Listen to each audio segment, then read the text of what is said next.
వాడి హాల్లో కరెంటు పోను, వాడి తెర కాలిపోను, ఆ ఎదవ సచ్చినోడు వల్ల మా రావుడు కోరిక తీరకుండా పోయింది. సరే గాని ఇంతకీ నీ రావుడు ఎక్కడా? ఈ బస్సు సచ్చినోడు ఏమైనా అంటాడేమోనని నువ్వు టికెట్లు కొని లోపు పైకి ఎక్కించేశాడు. పైన ఎక్కించేసావా? పాపం మన ఊరు షావుకారు అరటిగలు పైన వేసాడు. సచ్చాడు. ఓసారి వాడి అరటిగల మీద మూతి పెట్టిందని మన రావుడిని మూతి మీద కొట్టాడు మావా. దాని పొగ ఇప్పుడు తీరిపోవాలి, వాడి అరటిపళ్ళు మొత్తం తినేయాలి.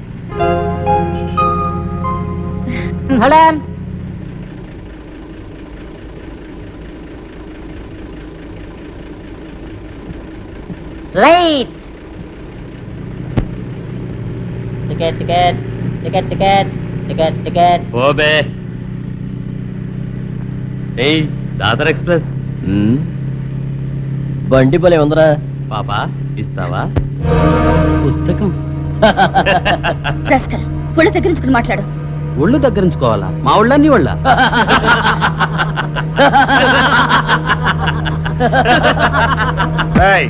ఏమిట్రా ఆడపిల్లతో గొడవ? నీకెందుకు పోబే.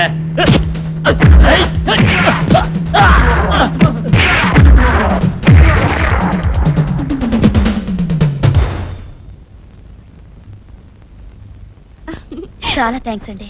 ఆ ఎదవరకు భలే బుద్ధి చెప్పావు శివయ్య. ఇట్లాంటి హీరో పనులు మా మావకి ఎన్నతో పెట్టిన విద్య. మీదేవరండి? నిన్నటి వరకు హైదరాబాద్, ఈ రోజు నుంచి కోటిపల్లి. అంటే మా ఊరే. మీరు గవర్నమెంట్ డాక్టర్ని, కొత్తగా మీ ఊరికి ట్రాన్స్ఫర్ అయ్యి వస్తున్నాను. అయితే ఈ రోజు నుంచి మా ఊరు డాక్టర్ ను చూడబోతుంది అన్నమాట. పదండి, బస్ ఎక్కండి. పదండి. రా డాక్టర్ అమ్మా రా.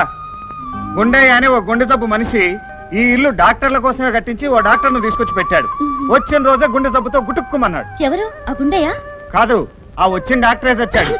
అప్పటి నుంచి ఆ గుండయ్య లేడు, ఈ ఊరికి డాక్టర్ లేడు.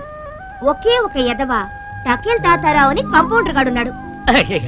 నమస్తే, నేనే టకేల్ తాతారావు పాప, కాంపౌండర్ ని. మీ నాన్నగారిని పిలవమా? అదే డాక్టర్ గారిని. ఒరే టకేలు, ఈవిడే డాక్టర్ గారు. ఎన్నేళ్ల సర్వీస్ లో బట్టతోళ్ళు తెల్ల జుట్టోళ్ళు ఈ ఊరు డాక్టర్ గారు రావడం చూశాను గాని, ఆడుకునే వయసులో మీరు ఇలా డాక్టర్ అయ్యారంటే నిజంగా మీరు టాప్. కానీ మీరు ఈ ఊరు రావడం మీ బ్యాడ్ లక్. ఇంచేతంటే ఈ ఊళ్ళో డబ్బులు ఇచ్చి వైద్యం చేయించుకునే వెధవా లేడు, వైద్యం చేయడానికి హాస్పిటల్లో మందులు లేవు. ఉన్న మందులు ఏదో అమ్మేసి తినేస్తుంటాడు. ఏ మందులేనా? తెల్లబిళ్ళలేగా, కిలోల కిలమన కూరకి సరిపోదు. ఇతను భలే మాట్లాడతాడే. అయినా నా జీతం 450 రూపీస్ 75 పైసా ఓన్లీ మేడం. నువ్వు చేసే పనికి అదే ఎక్కువలే పోరా టకేలు. గౌరీ, నువ్వు ఇల్లంతా శుభ్రం చేయి, నేను వెళ్ళి డాక్టర్ గారికి భోజనం తీసుకొస్తాను. నీకెందుకులే శివయ్య శ్రమ? శ్రమ అంటారేంటండి? మీరు మా ఊరికి రావటమే గొప్ప, మిమ్మల్ని జాగ్రత్తగా చూసుకోవడం మా బాధ్యత. చిటికలో తీసుకొస్తాను, ఉండండి.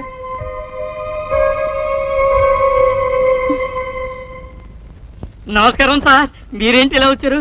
కాఫీ తేనా? వద్దా, ఇప్పుడే బ్యాండ్ వేసుకొచ్చాను. అరే మీరు యంగే. చూడండి, ఈ బొట్టనేల మీద ఏదో కురుపులేసింది. మీకు వైద్యం చేసే ఛాన్స్ ఇచ్చాను, చూసుకోండి. కానీ కొయ్యకూడదు, సూదేయకూడదు. ఈ పందాన్ని చూపించండి. మొదట బయటికి వెళ్ళి లైన్ లో కూర్చో, మా కాంపౌండర్ పిలిచినప్పుడు రావచ్చు.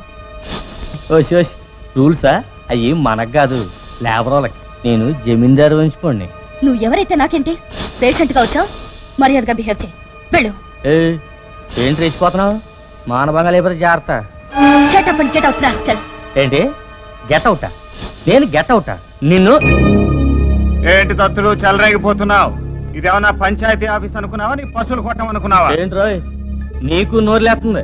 ఇంకా సేపు ఆగితే నా చేయి కూడా లేస్తుంది, నీ గుండు టప్పును పగిలిపోద్ది. నోరు మూసుకుని పో బయటికి. ఎవడసలు వీడు? ఆడకు డబ్బున్న పశువులే డాక్టరమ్మా. అమ్మా బాబు లేరు, పెళ్లి పెటాకులు లేవు. ఏదో ఇలా అచ్చోసిన అంబోతులా తిరుగుతూ ఉంటాడు. ఈసారి మళ్ళీ నీ జోలికి వస్తే చెప్పు, మక్కలేదని గోదట్ట ముంచేస్తాను ఎదవని. సర్లే భోంచొద్దు కానిండు. అరే డకేలు, కాసేపు జనా నాపో.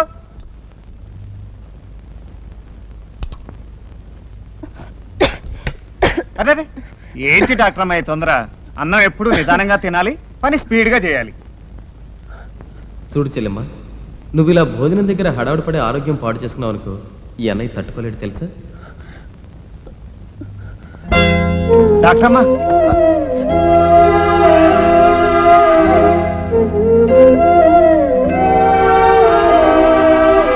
ఏమి డాక్టర్ అమ్మా ఏడుస్తున్నావు? మా అన్నయ్య గుర్తొచ్చాడు. ఓహో సింతే కదా, ఎక్కడున్నాడో చెప్పు, వెంటనే వెళ్ళి తీసుకొచ్చేస్తా. లేడు. అమ్మా నాన్న లేని నన్ను అన్నీ తానే పెంచాడు మా అన్నయ్య. నా పెళ్లి సంబంధం కోసం ఊరెడుతూ యాక్సిడెంట్ లో చనిపోయాడు. ఏడవకు డాక్టరమ్మా, దేవుడు ఎప్పుడు ఇంతే, మంచోళ్ళనే తొందరగా తీసుకుపోతాడు. మనం బాధపడకూడదు. నన్ను చూడు, నాకు కూడా నీలాగే ఎవరూ లేరు. ఊళ్ళో వాళ్ళంతా నా సొంత వాళ్ళే అనుకుంటాను, సంతోషంగా ఉంటాను. నువ్వు కూడా నన్నే మీ అన్నయ్య అనుకో. నీకే కష్టం వచ్చినా నాతో చెప్పుకో, సరేనా? పద, అన్నం తిందువు గాని.